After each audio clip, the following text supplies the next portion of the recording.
दिवाली इतना कंफ्यूजिंग त्योहार है ना डूड, को दिवाली पे इतने ज़्यादा लोग बॉम्ब फोड़ते हैं, मुझे कई बार बिलीव ही नहीं होता कि दिवाली हिंदुओं का त्योहार है। और मेरे को एक चीज़ समझ में नहीं आती कि हर इंसान को दिक्कत हिंदू फेस्टिवल की आते ही हो जाती है। मतलब जैसे ही हिंदू फेस्टिवल आएंगे ना, प्रियंका चोपड़ा को अस्थमा हो जाएगा, अनुष्का शर्मा को एलर्जी हो जाएगी, शरद पवार का मुंह टेढ़ा हो जाएगा।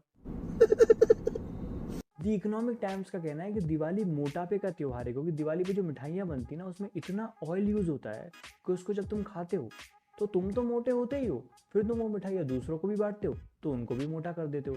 इसलिए दिवाली पे मिठाइयाँ नहीं बनानी चाहिए कुछ भी। अगर आज से हर दिवाली मैं एक मोटे इंसान को सोन पापड़ी के डब्बे की जगह स्लिम सोना बेल्ट देना शुरू कर दूं ना, तो यही लोग आके बोलेंगे ये दिवाली मोटे लोगों का त्योहार ही नहीं है, क्योंकि हर दिवाली स्लिम सोना बेल्ट देके उन्हें ये जताया जाता है कि मोटापा एक बीमारी है। क्या इस देश में एक इंसान चैन से मोटा भी नहीं हो सकता? अभी बताती हूँ तुम्हें। कहाँ है मेरा ट्विटर? मंदिर बन रहा है वहाँ, मोटा बेइज्जत हो रहा है जहाँ। Hashtag Hindu stop body shaming, hashtag saffron terror, hashtag कट्टर हिंदू। अरे भैया, आप वो इकोनॉमिक टाइम्स के राइटर हो ना? हाँ, आप एक बात बताना, आपने ये आर्टिकल क्या फूंक के लिखा था? छिपकली के चूत के पसीने। और तुम पटाखे ना फोड़ने का क्या फुद्दू रीजन देते हो कि इससे पॉल्यूशन होगा, उससे ग्लोबल वार्मिंग होगी, जिससे ग्लेशियर्स पिघलेंगे, फिर वहां पे रहने वाले जीव जंतु कहाँ रहेंगे? शहर में रहेंगे। सिंपल। अब ये तो बोलना ही मत कि वहाँ का वातावरण अलग है, वहाँ के जीव जंतु यहाँ सर्वाइव नहीं कर पाएंगे। सब सर्वाइव कर लेंगे, नाटक है उनके। मैंने पिछले हफ्ते ही मुंबई में पेंगुइन देखा। मुंबई पुलिस।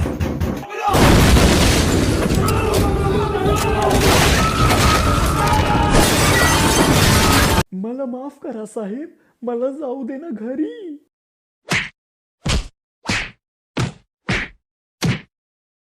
विराट कोहली ने कहा कि दिवाली पे पटाखे मत फोड़ना। ऐसा नहीं कम फोड़ना, शो ऑफ के लिए मत फोड़ना, फोड़ना ही मत, क्योंकि विराट भैया बहुत बड़े पर्यावरण प्रेमी हैं। तुमने देखा होगा जब भी मुंबई, चेन्नई, कोलकाता आईपीएल ट्रॉफी जीतने के बाद ना आतिशबाजी करते, पर बेंगलोर ने आज तक कभी भी आईपीएल ट्रॉफी जीतने के बाद आतिशबाजी नहीं की। सूत्रों के हवाले से पता चला है कि दिल्ली में पटाखे बैन हो गए, इस खुशी में लोगों ने पटाखे फोड़ दिए। दिवाली वाले दिन श्रद्धा ने ये वीडियो डाली थी। Dogs are able to hear up to 65,000 hertz and cats up to 85,000 hertz, as opposed to humans who can't hear anything above 20,000 hertz. This auditory acuity makes them more vulnerable to loud noises, especially the continuous bursting of firecrackers. They sense danger, which causes panic, anxiousness, and a feeling of helplessness. Can you imagine being constantly tortured like this? The pandemic this year caused mayhem, but it also helped Mother Nature rejuvenate. With most people practicing social distancing, this Diwali will probably be less daunting for street animals. But let's not just stop at 2020. We should really be careful. We want to celebrate the Diwali, but yes, peacefully and without harming anyone. तुमको पता है मजे की बात क्या है? इस video में जो पटाखों की आवाज है ना, वो एडिटेड है। मतलब वो जो जानवर भाग रहे थे ना, वो पटाखों की आवाज सुन के नहीं भाग रहे थे। इन लोगों ने खुद उन जानवरों को डराया, खुद भगाया, और पूरी रात परेशान करने का उनका वीडियो बना के बोल रहे हैं, ये देखो दिवाली पे जानवर ऐसे ही डरते हैं। शर्म करो, भगवान से डरो, भोसड़ी वालों, भगवान से डरो। किसी की पीड़ा दिखाने के लिए उसको पीड़ा देने की जरूरत नहीं है, क्योंकि अगर इस लॉजिक से चलें तो इस देश की हर चौथी औरत घरेलू हिंसा का शिकार है। तो अगर मुझे उसकी आवाज उठानी है तो ऐसे उठाऊं क्या? जज साहब, इसका पति इसे पीटता है। जज साहब, ऐसे पीटता है, ऐसे ऐसे, कभी कभार तो ऐसे भी। आपको पता है कल इसके पति ने इसके साथ क्या किया? ये किया।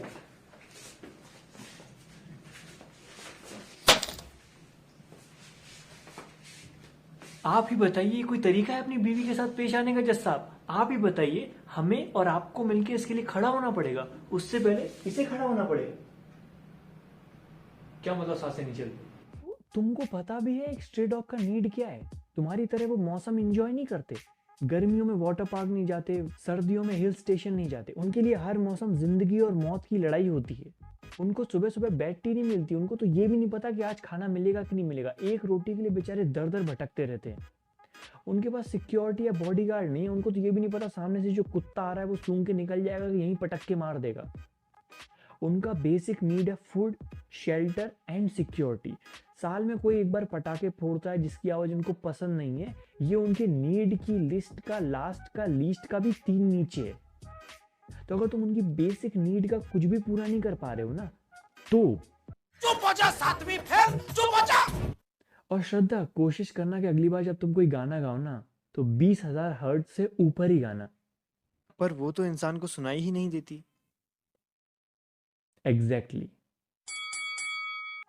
एंड लिसन, मैं ये नहीं बोल रहा हूँ कि दिवाली से पॉल्यूशन नहीं होता है, बट पूरे साल के पॉल्यूशन में दिवाली का कंट्रीब्यूशन बहुत नेग्लिजिबल है। अगर तुम दिल्ली का एग्जांपल लोगे ना, तो पूरे साल के पॉल्यूशन में दिवाली का कंट्रीब्यूशन सिर्फ 0.07% है।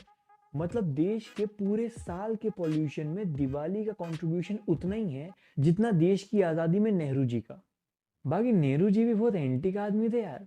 देश को आज़ाद कराने के लिए वो फांसी छोड़ के हर किसी पे चढ़ गए थे। बिल्कुल दुरुस्त फरमा रहे हैं आप। और तुम्हें पर्यावरण प्रेमियों की जरूरत नहीं है ये बताने के लिए कि तुम नेचर को हार्म कर रहे हो। इतनी सद्बुद्धि तुम्हें खुद होनी चाहिए। अगर तुम नेचर को हार्म कर रहे हो ना, तो तुम बाद में नेचर को कंपनशिएट कर दो। अगर तुम दिवाली पे पटाखे फोड़ रहे हो तो उसके 3 दिन बाद तक अपनी गाड़ी यूज मत करो। अगर तुम होली खेल रहे हो तो उससे 7 दिन पहले से अपना पानी सेव करना शुरू कर दो। अगर तुम क्रिसमस पे एक पेड़ काट रहे हो तो बाद में एक पेड़ लगा दो। अगर तुम ईद पे बकरा काट रहे हो तो कोशिश करो बाद में एक बकरी प्रेग्नेंट कर दो।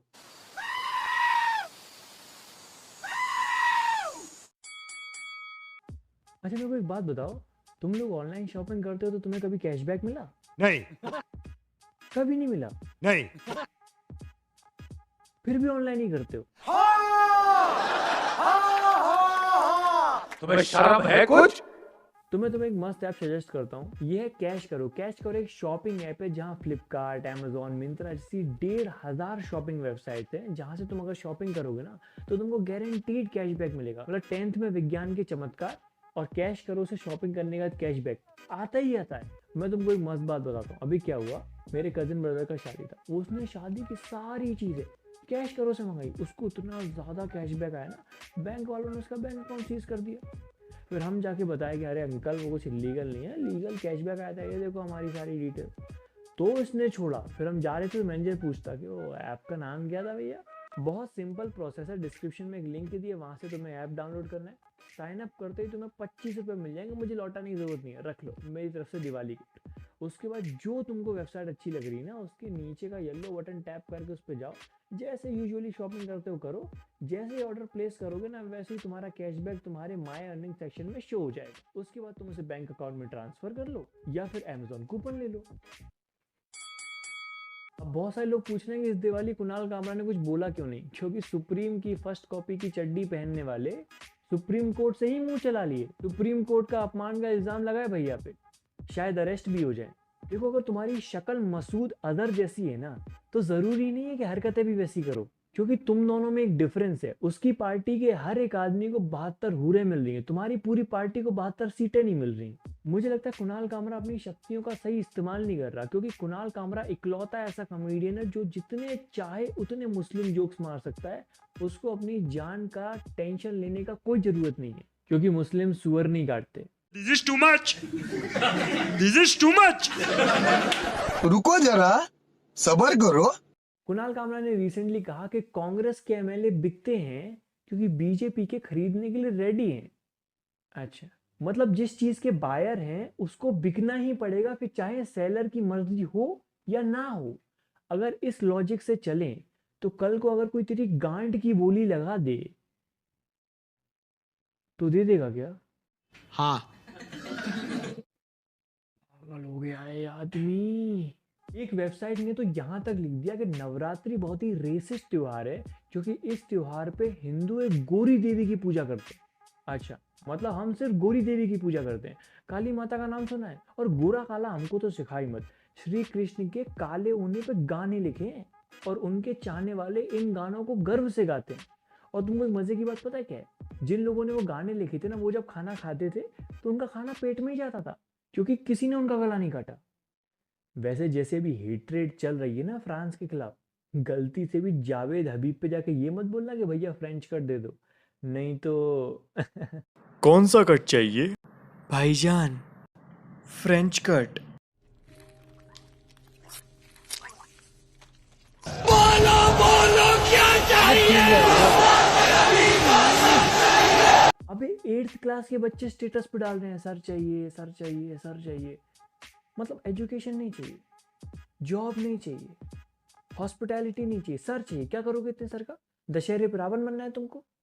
अब अगर तुम ये बोलोगे कि ब्रो टेररिस्ट तो इनह्यूमन होते हैं, उनका ना ह्यूमैनिटी से कुछ लेना देना है ना रिलीजन से, एग्रीड, सही है, बट ये बंदा टेररिस्ट है क्या? मुनावर राना ने बोला कि जो फ्रांस में हुआ सही हुआ, उसकी जगह मैं होता तो मैं भी यही करता। अच्छा, मेरा एक फ्रेंड है, बहुत अच्छा पोएट है। ही वाज लाइक, पोलो भाई मैं बचपन से मुनावर साहब की किताबें पढ़ रहा हूँ, बट मुझे कभी पता ही नहीं लगा कि ये इंसान इतना कट्टर है। देखो कोई इंसान कितना कट्टर है ये तुम इस बात से पता नहीं लगा सकते कि उसने कौन सी किताब लिखी है।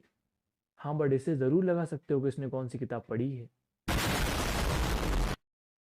देखो तुम किसी भी धर्म से हो ना, फर्क नहीं पड़ता, बट तुमको एक चीज समझनी पड़ेगी कि रेलेवेंसी ऑफ रिलीजन ऊपर नीचे होता रहता है। हो सकता है तुम्हारा रिलीजन 5000 साल पहले बहुत वैलिड हो, बहुत रेलेवेंट हो, अभी उतना नहीं है।